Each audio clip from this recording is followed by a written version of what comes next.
নমস্কাৰ বন্ধু বান্ধৱীসকল জিকে বাই নলেজলৈ আপোনাক স্বাগতম জনাইছোঁ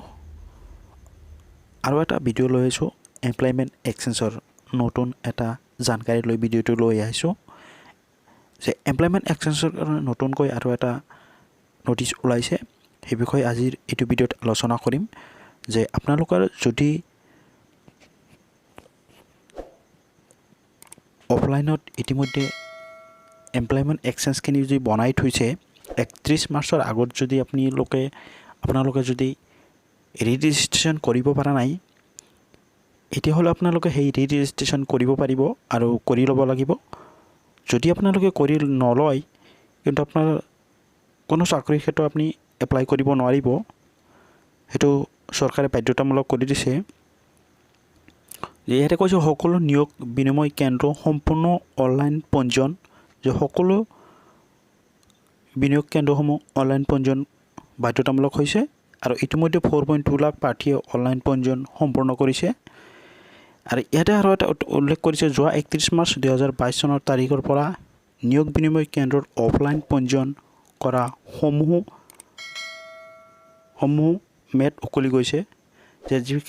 যিখিনি আগতে আপোনাৰ অফলাইনখিনি কৰা আছিল সেইখিনি 31 মাৰ্চলৈকে মেট উকলি গৈছে আপোনালোকে সেইখিনি এতিয়া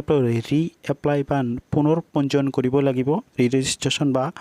নিউ ৰেজিষ্ট্ৰেশ্যন যেটো বুলি কয় দুটা এটা আপুনি যিকোনো কৰি ল'ব পাৰিব কৰি ল'লে আপোনাৰ হ'ব এইখন জাননী আপোনালোকৰ দিছে আৰু যদি কোনটো অফিচ ইয়াতে আপুনি লেখা আছে এমপ্লয়মেণ্ট আসাম gov.in যোগেদি চাকৰিৰ প্ৰত্যাশী সকলো শীঘ্ৰেই পঞ্জীয়ন কৰিবলৈ চৰকাৰে অনুৰোধ জনাইছে পঞ্জীয়ন কৰি পুনৰ পঞ্জীয়ন বা পঞ্জীয়ন নৱীকৰণ বুলি দুটা অপচন পাব মোবাইল নম্বৰ ব্যৱহাৰ কৰি যোগে আপুনি পঞ্জীয়ন কৰিব লাগিব বা পুনৰ পঞ্জীয়ন বা নৱীকৰণ বাছনি কৰি আপুনি পঞ্জীয়ন কৰিব পাৰিব আধাৰ নম্বৰটো সাব্যস্তকৰণ ব্যৱহাৰৰ বিকল্প উপলব্ধ হ'ব নিয়মাৱলীসমূহ ভালদৰে পঢ়ি ল'বলৈ কৈছে আপুনি তৎক্ষণিকভাৱে এই কামখিনি যদি কৰি লয় আপুনি তৎক্ষণিকভাৱে এই এমপ্লয়মেণ্ট এক্সচেঞ্জৰ কাৰ্ডখিনি আপোনাৰ হৈ যাব লগে এইখিনি আপোনাৰ এটা সকলো নাগৰিকৰ বাবে ডিজিটেল আন্তঃগাঁথনি ব্যৱস্থা হিচাপে এই জানকাৰীখিনি আপোনাৰ দিছে যাতে যিসকল নিবনুৱাই অফলাইন কাৰ্ডখিনি বনাই থৈছে সকলোৱে ইমিডিয়েটলি বনাই ল'বলৈ কোৱা হৈছে ভিডিঅ'টো চাই ভাল লাগিলে প্লিজ চেনেলটো ছাবস্ক্ৰাইব কৰিব লাইক কমেণ্ট শ্বেয়াৰ কৰিব